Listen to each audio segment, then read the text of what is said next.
तो नमस्कार, जय भीम, आदाब। मैं धर्मेंद्र कुमार भास्कर और आज मैं लेकर के आ रहा हूँ आपके सामने मान्यवर कांशीराम साहब के एक महत्वपूर्ण किस्से को लेकर के। जब मान्यवर कांशीराम साहब बहुजन समाज बनाने के लिए या बहुजन समाज की सामाजिक राजनैतिक पृष्ठभूमि बना रहे थे, उस वक्त मान्यवर कांशीराम साहब कहीं से कैडर दे करके एक स्टेशन पर रुक गए थे और मान्यवर कांशीराम साहब उस स्टेशन पर न्यूज़पेपर बिछा करके सोने का प्रयास कर रहे थे।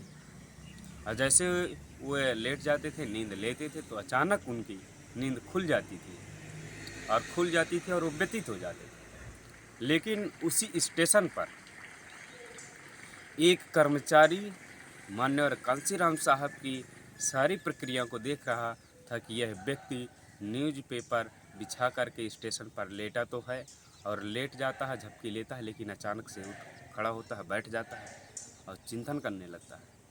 तो यह कर्मचारी मान्यवर कांशीराम साहब से के पास जा कर के पूछता है कि साहब, आपको कोई समस्या है क्या, कोई दिक्कत है क्या?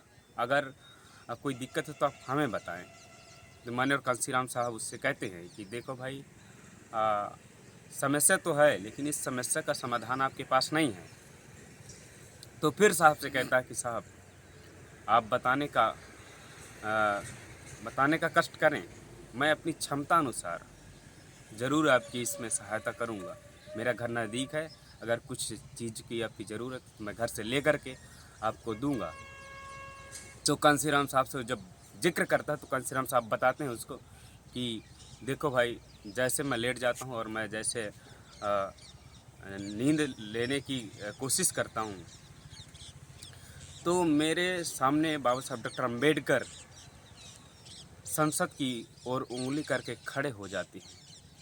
ये नज़र मुझे दिखाई देता है। और फिर कांशीराम साहब कहते हैं कि जैसे मैं जगता हूँ और झिझकता हूँ, तो मुझे संसद के अंदर परम पूज्य बाबा साहब डॉक्टर अम्बेडकर के दुश्मन नज़र दिखाई देते हैं, तो इससे मेरी नींद और बेचैन हो जाती है, इससे मैं और व्यथित हो जाता हूँ और परेशान हो जाता हूँ। तो अब आप ये बताओ कि इसमें आप मेरी क्या समस्या पर क्या समाधान करना चाहते हैं?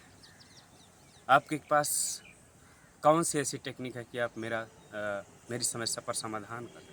तो व्यक्ति मान्यवर कांशीराम साहब की ये बातें सुन करके आबोक रह गया, सुन रह गया, क्योंकि वो निरुत्तर था, उसके पास कोई उत्तर था ही नहीं। क्योंकि मान्यवर कांशीराम साहब जो उद्देश्य, जो एम लेकर चल रहे थे, जो मिशन लेकर के चल रहे थे, जो विजन लेकर के चल रहे थे, वो बहुत ब्रॉड स्तर का था। वो पूरे भारत देश में उसको अपना संगठन खड़ा करने में लगाए और उस संगठन के पीछे उन्होंने पूरे जीवन की कुर्बानी दी। ऐसे मान्यवर कांशीराम साहब ने इस मिशन को, इस आंदोलन को कामयाब बनाया। मान्यवर कांशीराम साहब कहते हैं कि जिस समाज की गैर राजनीतिक जड़ें मजबूत नहीं होती हैं, उस समाज की राजनीति कभी कामयाब नहीं होती है। इस प्रकार से मान्यवर कांशीराम साहब ने अनेक कोटेशनों के माध्यम से समाज को जागृत करने का काम किया। ऐसे मानव के हम आपके बीच में किस्सा लेकर के आते रहेंगे। जय भीम, जय भारत।